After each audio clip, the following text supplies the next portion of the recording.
Buonasera amici di Rugby House, bentrovati, buon 2022, sperando che sia un anno come quello appena trascorso, un'ottima annata, un'ottima stagione finita con lo scudetto e con grandi soddisfazioni. Ripartiamo dopo quasi un mese di stop con la Coppa Italia, gennaio sarà dedicato appunto alla Coppa Italia con l'ultimo match del 29 quando si riaprirà ancora il Peroni Top 10. Ospite di questa serata, come già avete visto dai social, Leonardo Sarto. Ciao Leonardo, benvenuto. Ciao a tutti. E insieme a Leonardo, come sempre, c'è un giornalista, Paolo Guzzoni. Bentornato Paolo. Grazie a voi e buon 2022. Buon 2022 anche a te. Leo, intanto benvenuto a Rovigo, prima stagione. Quanta voglia di giocare hai in questo momento? Molta voglia, dai. Sono stato fermo per un mese e mezzo e quindi adesso iniziamo l'anno giocando, si spera, e facendo bene. Ecco, com'è difficile gestire questi momenti di stop, a prescindere, voglio dire, dalle questioni personali? Adesso Rovigo in generale è praticamente dall'11 di dicembre che non gioca. È una situazione particolare, lo sappiamo e quindi ci adeguiamo. Dobbiamo fare un po' di sacrifici magari a casa, non andare troppo in giro e stare in una bolla se possibile, però rimaniamo concentrati. Ecco Paolo, questa situazione sembrava passata e poi è ritornata prepotentemente, difficile veramente a gestire il tutto. Siamo precipitati dentro inaspettatamente con un sacco di novità, tutte negative. Però chi come me ha fatto anche la terza dose dopo aver passato il Covid mi sento abbastanza tranquillo.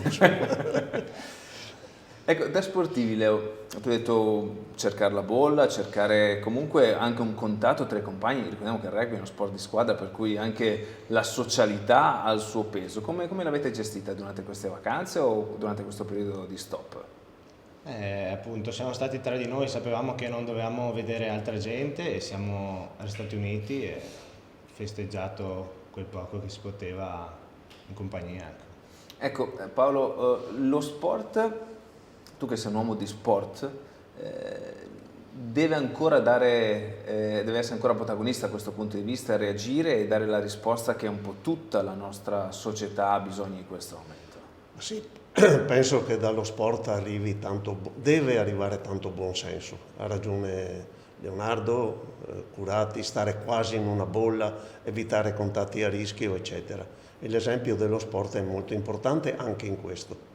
Ecco, tornando un po' all'aspetto più pratico, più sportivo, abbiamo detto delle settimane particolari, anomale, difficili. Come stiamo preparando questo match contro Colorno che già ha dimostrato il proprio valore? E questa è una sfida importante perché, diciamolo, insomma, col fatto che Colorno arriva da un'ottima prestazione nella prima parte della Coppa Italia, Rovigo deve fare il suo.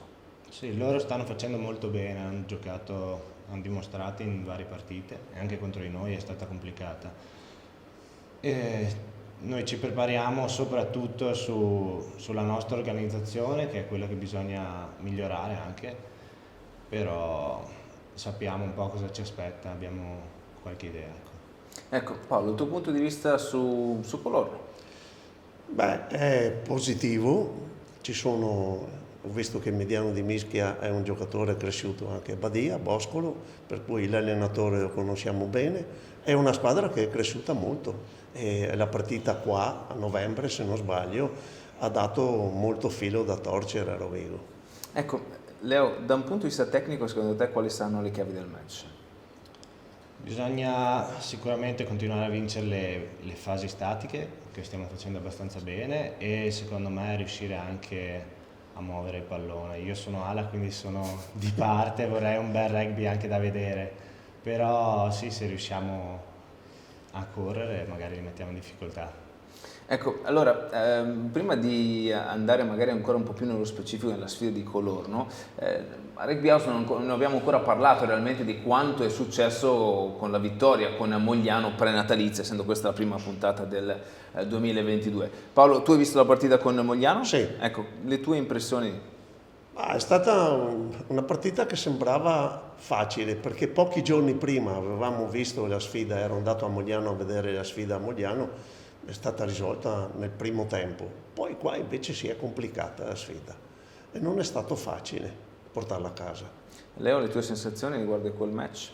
Simile, secondo me magari eravamo un po' troppo sicuri, un po' rilassati dalla prima partita, che era stata più facile, invece loro sono venuti aggressivi e sono stati molto fisici. Noi magari abbiamo limitato, ci siamo adattati a quello che volevano loro invece che giocare a modo nostro. Partite di questo tipo, quanto difficile è svoltarle, cambiare, cioè riuscire proprio a girare l'inerzia di un match? Cosa bisogna fare all'interno di una partita del genere? Ricordo che sono entrato a vedere tra il primo tempo e parlare con la squadra e c'erano i compagni, quelli di mischia, magari più insanguinati, tutti sporchi, e noi tre quarti ancora rilassati, quindi secondo me era anche una questione di testa perché non eravamo stanchi fuori, solo non riuscivamo benissimo a connetterci, quindi secondo me è molto nella comunicazione che fa la differenza. Esiste ancora la lotta di classe avanti e tre quarti? Sì.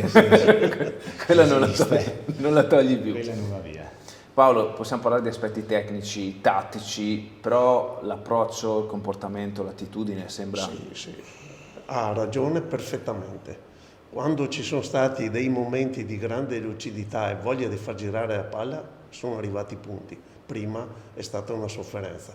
Però mi fido del giudizio di Stefan Basson che abbiamo intervistato a fine partita.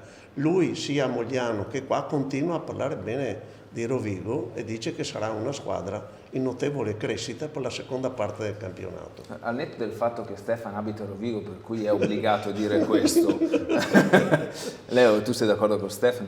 Sì, penso che siamo un po' in rodaggio e quindi possiamo solo che migliorare. Allora facciamo una cosa, andiamo a vedere le immagini della vittoria della Fenici Z Rugby Rovigo Delta contro il Mogliano, l'ultima vittoria del 2021, o meglio anche l'ultima partita del 2021, e adesso cerchiamo di andare ancora un po' più dentro, dopo aver visto gli highlight, con questa sfida di Colorno che avrà luogo fra 2 giorni, sabato 8 alle ore 15, qui allo stadio Mario Battaglini. Buon pomeriggio dallo stadio Mario Battaglini e benvenuti per il 10° turno del Peroni Top 10 positività intravista dai propri compagni. La stessa concretezza non è nel penalty touch da parte di Luca Borini, per cui la possibilità di Pavan per scaricare per Nicola Fadalti, classe 88, l'apen under dell'estremo, la salita dell'altro estremo, Luca Borini. La prima presa non è stata perfetta, la seconda lo è, ma c'è un fuorigioco in partenza dello stadio Mario Battaglini, aspetto che verrà preso in considerazione a fine stagione. Nel frattempo non entra il calcio di Abner Varrenen, Finottola dietro, prende il pallone, parte Franco Lamanna, Drago riesce a tagliare il campo e riesce ad andare in meta. Questa è una leggerezza difensiva da parte del Rovigo, un primo bloccaggio dello stesso Fadalti che prova la conversione, palla che non arriva a destinazione.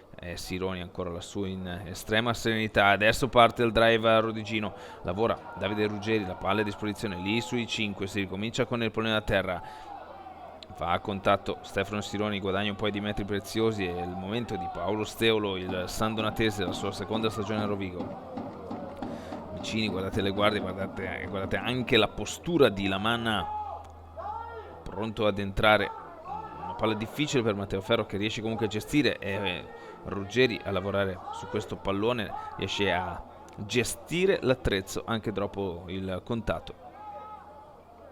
Matteo Ferro prova anche lui a trovare un pertugio giusto, anzi è questo Matteo Ferro in questo momento prova ad andare a contatto, riesce ad andare oltre, sì, Clara Munarini alza il braccio, meta per Matteo Ferro, il capitano va a ristabilire, non dovrebbe creare grossi problemi al sudafricano sulle bandierine. 7-5 Rovigo, 5 giocatori in rimessa laterale per Rovigo, gioca una furba con l'ottimo lavoro su Ruggeri, ancora Cadorini che va a contatto, guadagnati un 7-8 metri, per cui l'azione è stata efficace da parte di rossoblù. Matteo Ferro in 3 per fermare il capitano, palla che arriva a Visentin, stavolta sempre veloce, Facundo Ferrario va a innescare la corsa di un compagno, con un vantaggio però per Rovigo, non si toglie la corsa di Moscardi, si lavora sul lato sinistro,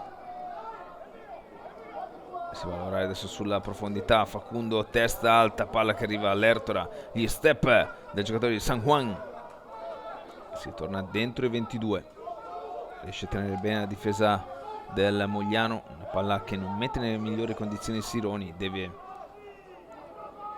dare priorità a quello che è il mantenimento del pallone. È una palla che va a scorrere sul lato di sinistra con Uncini, palla che poi viene persa dal giovane rossoblu. Western Province Stormers anche contro i Lions quest'estate.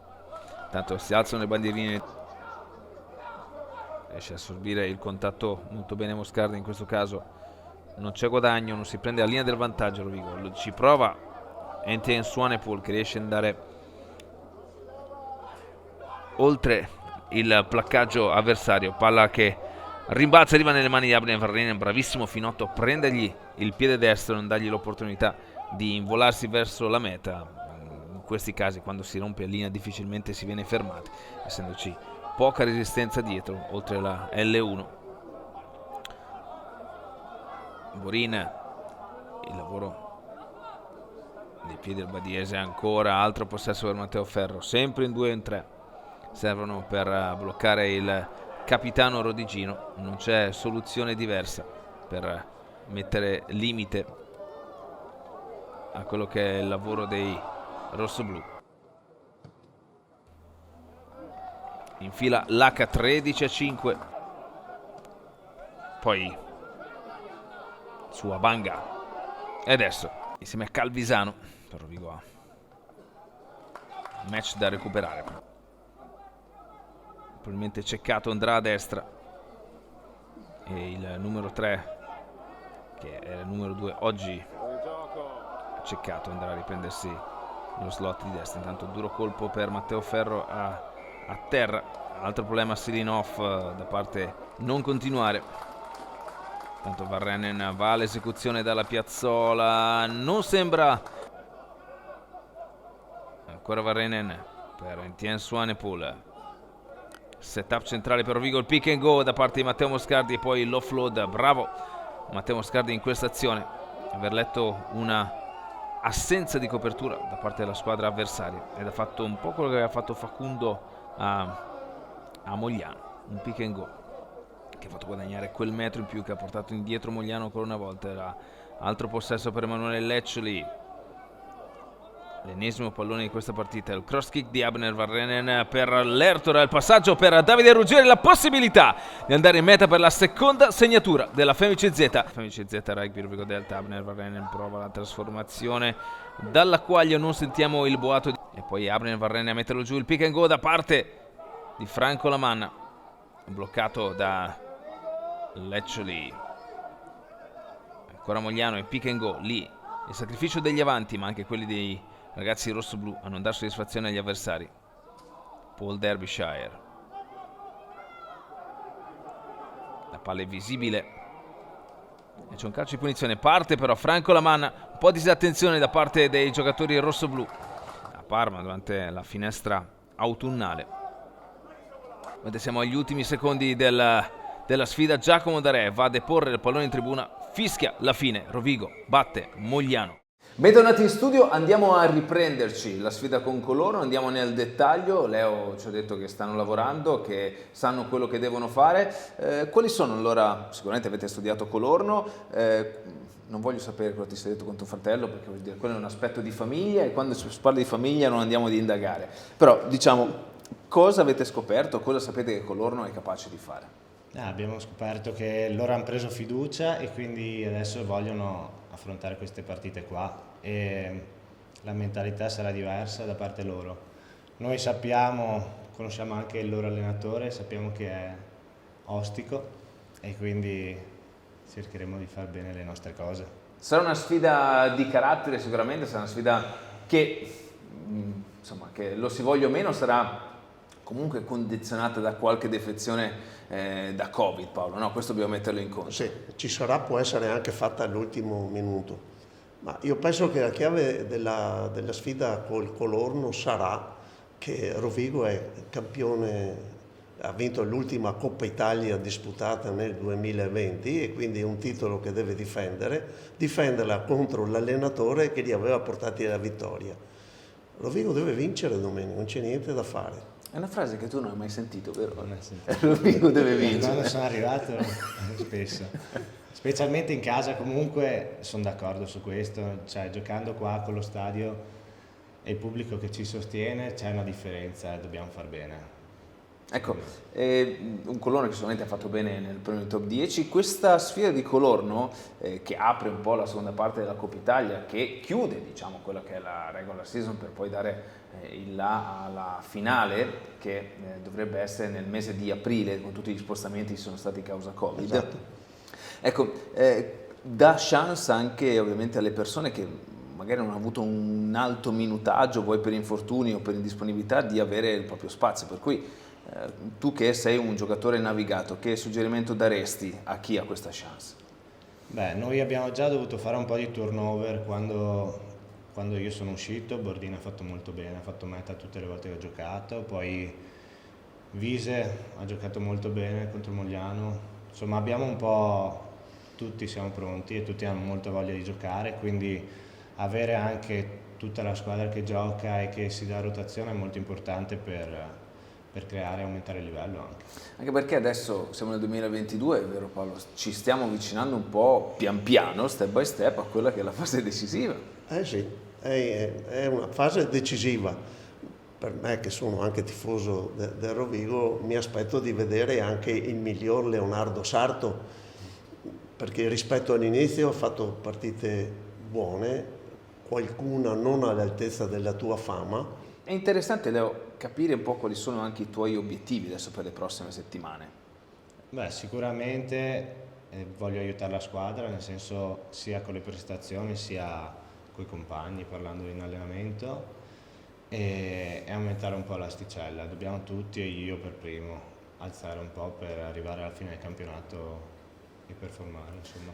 Allora, io so che, ho detto prima, nelle famiglie non possiamo entrare, ma quando hai giocato contro Jacopo qui all'andata, com'era la cosa? È stata divertente, diciamo all'inizio, poi quando si gioca pensi alla partita, ovviamente ci siamo presi in giro, però anche lui mi ha dato una critica, ha detto che devo fare di più secondo lui, quindi è stato duro anche in casa. Il fratello più grande. Il fratello più grande ha detto una verità. Che poi c'è stata una scena, se non ricordo male, bellissima in campo tra voi due, che avete fatto finta di menarvi. Sì, è giusto. No, è stata una scena molto, molto carina. Ha questo lato un po' protettivo nei tuoi confronti, Jacopo? Sì, infatti secondo me se facciamo una rissa lui viene picchia i suoi compagni, secondo me. È interessante, sono questi aspetti che vanno oltre tutto quello che è sport. State seguendo il campionato ancora? Come giornale, come... Sì. Le dirette è un must ormai Sì, le dirette servono perché ho visto anche i contatti poi che abbiamo, le interviste veloci fatte appena finita la partita, un po' troppo statica quando facciamo l'intervista all'allenatore, per cui lui ha bisogno di spiegare molto e poi c'è la lingua che crea problemi. Ma premiano di più quelle sul campo o quelle in conferenza? Quelle sul campo. Noi vediamo i risultati dei contatti e le visualizzazioni sono alte. Vedo anche quello che faccio a Badia, perché io abito a Badia, certo. E anche l'ultima cena fatta col Borsari e le interviste fuori campo portano dei numeri che sono molto interessanti. Per cui bisogna agire sul campo per il risultato. Sì, dobbiamo essere freschi, correre dietro all'opinione, soprattutto poi se è un giocatore famoso, il giocatore famoso richiama più contatti, non c'è niente da fare. E è cambiata l'utenza, nel senso, avete visto delle differenze rispetto all'anno scorso, non tanto di numeri ma di commenti, di qualità, di osservazioni, o lo standard? Ma sì, vediamo che abbiamo contatti anche da gente che è molto distante. Per esempio se viene qua il Colorno, poi vediamo gente che è da Colorno che va a vedersi i commenti eccetera, certo. Per quello cerchiamo il contatto anche con i giocatori avversari. Allora facciamo una domanda opposta a Leo che ha giocato alle Zebre, a Treviso, a Glasgow, all'Ester, cioè questa cosa che tu sei a Rovigo ti rompono le scatole anche in giro o solo in ambito petrarchino come tua formazione? Solo petrarchino, diciamo. Ma qualche presa in giro da compagni o amici di Padova c'è stata, però... No, non vogliamo sapere i nomi, però c'è stata. Però c'è stata, sì. Ma anche al plebiscito? Prima della partita e dopo, anche dopo purtroppo, per come è finita. È una roba che non si scappa. Sì, è giusto che ci sia un po' di attaccamento anche alle magliette. Adesso quello di Padova, seppur breve, è stato il tuo primo derby. È stata forse la tua prima partita a Seniores contro il Petrarca, anche se non ricordo male a livello mentale, perché tu sei andato subito alle Zebre dopo le giovanili, per cui È vero, sì. Tu non hai mai esordito in prima squadra al Petrarca. No. Che sensazioni avevi, Leo? Che non te l'ho mai chiesto. C'era, secondo me, un po' di tensione da parte di tutta la squadra, aspettative. Purtroppo venivo da una settimana dove avevo avuto un piccolo affaticamento, quindi io ero preoccupato più per un punto di vista fisico, personale, e ho vissuto diversamente la partita, però si nota che è una partita diversa dalle altre. E ultimamente, adesso è stato posticipato praticamente qualche giorno fa, che differenza c'è, per quanto tu possa aver vissuto, tra un Rovigo Petrarca e un Zebre Benetton? Lascia stare il livello, parlo di approccio. Allora, lì è diverso, perché c'è l'aspettativa del risultato, almeno quando ero a Treviso, che perdere sarebbe stato, diciamo, negativo da vari punti di vista, mentre con Petrarca magari si sa che il livello è quello, insomma, e può succedere qualunque cosa, ma c'è un attaccamento più emotivo, ecco. Ok, da una parte più la performance, dall'altra più l'aspetto emotivo. Sì. Quindi diciamo che c'è un po' la consapevolezza, la convinzione, chiamala come vuoi, che comunque in questo momento, negli ultimi anni, Treviso sia più performante rispetto alle Zebre, ed è una cosa insomma, che a livello di classifica è una cosa che abbiamo insomma, anche notato. E sono interessato, Leo, nel sapere anche le tue esperienze estere, cosa ti è andato, avendo giocato a quei livelli, ecco. Sì. Allora, a Glasgow ho avuto una grande esperienza, nel senso che è cambiato il livello, è cambiato anche il modo di vedere il rugby e mi ha fatto crescere molto. A Leicester ho trovato un livello di professionismo, diciamo, più alto, che ti danno più comfort al giocatore, si vede che è un'altra categoria, però era una squadra dove mi sono inserito poco perché sono arrivato un medical joker a metà stagione, quindi mi sono sentito meno partecipe, diciamo. Ecco, in un equilibrio diciamo generale, quanto conta l'aspetto extrasportivo in percentuale e quanto quello sportivo? Nel senso si parla che l'NBA ha un bilancio di 70 extra e 30 sportivo. In tutto quello che hai visto, quanto ancora deve migliorare il nostro campionato o l'Italia in genere rispetto a quanto hai avuto tu come esperienza? Faccio magari 2 esempi che ci fanno capire. Insomma. Per esempio a Leicester tu dovevi solo arrivare, prendevi la roba già lavata d'allenamento, mangiavi al club, ti facevi la doccia, mettevi la roba sporca che la lavassero loro e andavi a casa, mangiavi e andavi a casa. Quindi tu dovevi solo pensare ad allenarti. Quindi come quando vediamo i giocatori di Serie A che arriva con la pochette Esatto. e entra, vedi anche tu la pochette? Ho trovato quel livello lì quasi. Però se ti abitui alla routine di insomma lavarti la roba, è quello che ho sempre fatto in altre squadre, non è un grande impegno e magari c'erano anche i computer per vedersi gli allenamenti, ognuno si faceva la propria analisi e non serviva neanche l'allenatore che te lo chiedeva, ma vedevi altri giocatori che ti stimolavano a farlo e quindi ti davano i mezzi e però la gente ci teneva. Quindi avevate una sala con i computer in cui avevate il file dell'allenamento e ognuno di voi si guardava. Si guardava, sì. Però bisognava avere anche le competenze per capire quello che era giusto e quello che non era. Io all'inizio che parlavo poco la lingua e magari dovevo inserirmi nel sistema mi ci portavano preso per le orecchie. Quindi Peter Horn è uno che adesso ha smesso, sta per smettere insomma e farà l'allenatore e lui ci teneva tanto, mi ha preso sotto la sua ala, sennò tutti i giocatori insomma sono responsabili. E a Glasgow qual è stata la parte che ti è piaciuta di più o che ti ha dato maggiore soddisfazione? Allora si giocava, c'era Finn Russell che muoveva il pallone incredibile, giocatori fortissimi, Sam Johnson, tutti i giocatori che adesso sono nella Scozia, Stuart Hogg, e ti arrivavano 10-15 palloni anche se eri all'ala e lì ti divertivi a trovare gli spazi, ecco. Sì, ma avevi un triangolo allargato mica Importante, sì. mica da poco. Sì. Ecco, Paolo, queste esperienze sicuramente se colte, se raccolte, Sì. possono dare un plus, no? Secondo me tantissimo. Tanto più che adesso con il nuovo allenatore a Rovigo, con la lingua ti capisci? Sì, ma Sì. sono tutti molto bravi, ci capiamo tutti. Ok, ma con Colin parli scozzese, tu no? Sì. No, essendo stato in Scozia, L'accento lo riconosco, sì. che non è semplice da prendere. No, per niente. Comunque, queste sono esperienze che c'è già differenza tra lì e Treviso, per dire, cioè tutta questa struttura Treviso ancora non ce l'ha, la sta avendo probabilmente. Treviso è molto molto avanti perché ha avuto secondo me Kiran che ha dato quella impronta, quindi magari non il computer però a casa si può fare personalmente, staff medico incredibile, secondo me loro sono molto avanti, più avanti di quello che ho lasciato quando ero alle Zebre, però era anche tanti anni fa. Certo. Ho recuperato il cellulare, ottimo. Ho un po' di domande soprattutto su Instagram per te, Leo, è il social che utilizzi di più, immagino, no? Sì, purtroppo sì, Sì, purtroppo. ci perdo tempo, sì.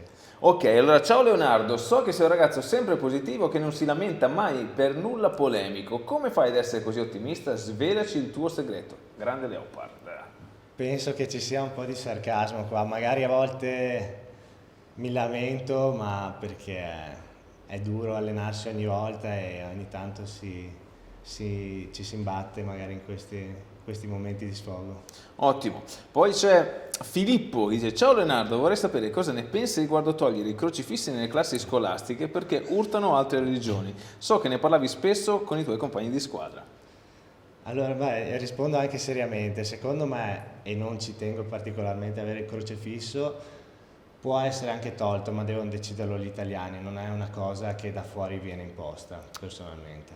Poi un tuo amico che ha giocato con te un po' di anni, che ha appena tagliato le 100 presenze, dice: ciao Leonardo, è Bibi Quaglio, cosa ti ha portato a scegliere Rovigo come location per le tue vacanze? Città bellissima, bel tempo, che domande. Poi Matteo: ciao Leonardo, ci puoi dire come fai a essere così performante in ogni aspetto della vita? È vero che sei anche fisioterapista e medico, puoi cantare il famoso motivetto che fa dipende tutto da me? Cos'è questa roba qua? Quello non lo canto. Ma è una canzone? Brevettata? Ah, tua proprio? Sì, quando giochiamo alla play magari ogni tanto la canto. Con chi giochi alla play? E siamo in tanti, Mosca, Pomo, Matteo, il capitano. Con che gioco? A Call of Duty. Sì. Sta andando tantissimo sto gioco, Paolo, io non Sì. lo conosco, devo essere No, sincero. no. Poi, ciao Leonardo, so che tutti i tuoi compagni di squadra ti vogliono molto bene e ti stanno aiutando ad ambientarti a Rovigo, anche grazie a un gioco per telefonino chiamato Clash Royale. È vero che sei il più forte di tutti e domini incontrastato tutte le sfide con i tuoi compagni di squadra? Grazie mille. È un altro gioco che facciamo tra di noi Ah, e ci sono le sfide aperte con ranking, tu sei primo? sono il primo. Una volta si mangiava insieme, no? Adesso c'è tutta sta roba che... No, ma è interessante questo aspetto. Ecco, tu in realtà sei molto spesso a Rovigo, a quanto Sì. so io, no? Quindi in realtà a Rovigo non ti trovi male. No, c'è un bel gruppo per quello che siamo uniti e facciamo cose insieme, mi diverto anche qua, sì, dai. Si diverte anche qua. Te lo aspettavi di divertirti anche qua? D'altra parte è in vacanza lui. È vero. Sì, esatto. No, adesso a parte gli scherzi. No, sono stato accolto molto bene e questo aiuta anche poi a scendere in campo volentieri perché hai compagni con cui stai bene e sono contento. Sì. Bene, Paolo, questi 2000, boomers, generazione Z, tutte queste storie, no, di questi ragazzi che crescono, hanno sempre delle... Adesso Leo praticamente a breve passerà a decade, no? Tu fra un po' compi gli anni, no? Sì. Quindi va, insomma, inizia a essere un uomo maturo. Più di là che di qua. Potranno dire uomo. Però è anche difficile comprendere le dinamiche tra i giovani, comunque abbiamo tanti ragazzi giovani e non è semplice, no? Guarda, non lo so. Fortunatamente giro ancora per le scuole, no? Ecco, tu da ex insegnante... Da ex insegnante, ma mi chiamano, per esempio, sono stato prima di Natale in un istituto professionale a Badia. Ho affrontato ragazzi di 15, 16, 17, 18 anni, qualcuno pluriripetente anche. Però non sono male, non sono male, li ho trovati tutti molto rispettosi, cioè c'è bisogno di parlare con i giovani. Se tu li lasci perdere, questi si godono solo il telefonino, ma quando parlano fra di loro e tu li segui, li ascolti, questi ti danno delle risorse che non credevi che non avessero.